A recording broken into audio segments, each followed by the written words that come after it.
Hello, good morning class 10th। हम लोग पढ़ रहे थे आपकी कविता नंबर 14 भिक्षुक, जिसे लिखा है सूर्यकांत त्रिपाठी निराला जी ने। उन्होंने यहाँ पर एक भिक्षुक मांगने वाले की दुर्दशा के बारे में हमें बताया है। कल हमने इसका पहला भाग पढ़ा था, जो था वे आता दो टूक कलेजे के करता पछताता, पथ पर आता, पेट पीठ दोनों मिलकर हैं एक, चल रहा लकुटिया टेक, मुट्ठी भर दाने को भूख मिटाने को, मुंह फटी पुरानी झोली का फैलाता, दो टूक कलेजे के करता पछताता, पथ पर आता। यहाँ तक मैं आपको कल समझा चुकी हूँ बच्चों। आज हम इसका दूसरा भाग पढ़ेंगे।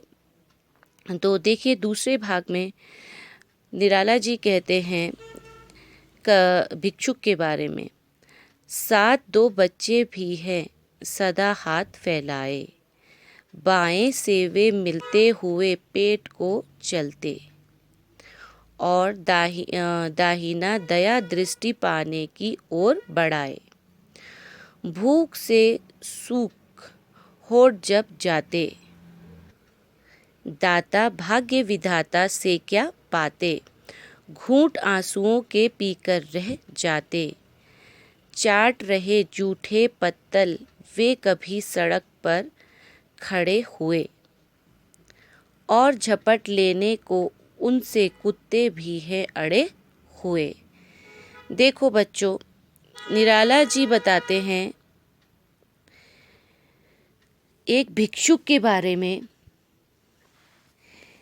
कि भिक्षुक उद्धृत किया गया है इस कविता में। मतलब एक भिक्षुक के ऊपर ही पूरी कविता बनाई गई है, एक मांगने वाले के ऊपर। क्या कहते हैं वो कहते हैं, उस भिखारी के साथ दो बच्चे भी हैं जो भीख के लिए सदा हाथ फैलाए रखते हैं, जो भीख पाने के लिए अपने हाथ को आगे बढ़ाकर रखते हैं। ठीक है। अपनी भूख का परिचय देने के लिए उनके बाएं हाथ से पेट को दबा रखा है। उन्होंने दूसरों को समझाने के लिए कि उनको भूख लगी है, उन्होंने अपने एक हाथ से अपने पेट को दबा रखा है और दायां हाथ आगे बढ़ा रखा है, और अपना दायां हाथ आगे बढ़ा रखा है भीख लेने के लिए, ताकि वे दूसरों की दया उपजा कर कुछ प्राप्त कर सके, ताकि वो दूसरों के आगे अपनी गरीबी दिखाकर लोगों के दिल में रहम पैदा कर सकें और कुछ ना कुछ उन्हें भीख पर मिल जाए। ठीक है। अच्छा, दूसरों की दया पा सके, लेकिन उन्हें दानी और भाग्य विधाता कहे जाने वालों से कुछ प्राप्त नहीं होता।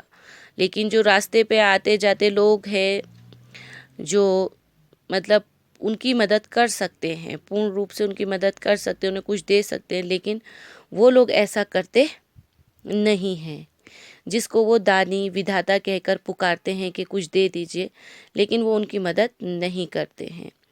ऐसी स्थिति में, ऐसी सिचुएशन में वे विवशता के कारण आंसुओं के घूंट पीकर रह जाते हैं।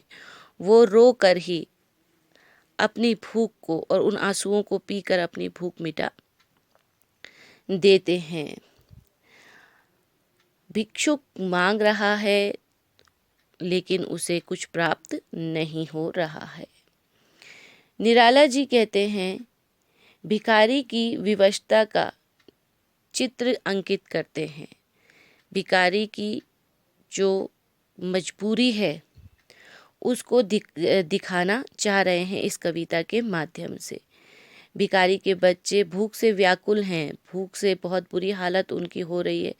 वो बच्चे खाए हुए जूठे पत्तलों को चाटने के लिए मजबूर हैं। उससे जो लोग खाकर फेंक देते हैं पत्तल, उनमें से खाना निकाल कर खा रहे हैं। वो मजबूर है उस खाने को खाने के लिए, लेकिन भाग्य को तो देखिए, किस्मत को देखिए कि कुत्ते भी उस जूठी पत्तल को प्राप्त करने के लिए वहाँ अड़े हुए हैं, लेकिन जो कुत्ते हैं वो भी उन पत्तलों में से खाना खाने के लिए वहाँ पर अड़े हुए हैं। वो खाना भी उन बच्चों को सही से प्राप्त नहीं हो रहा है।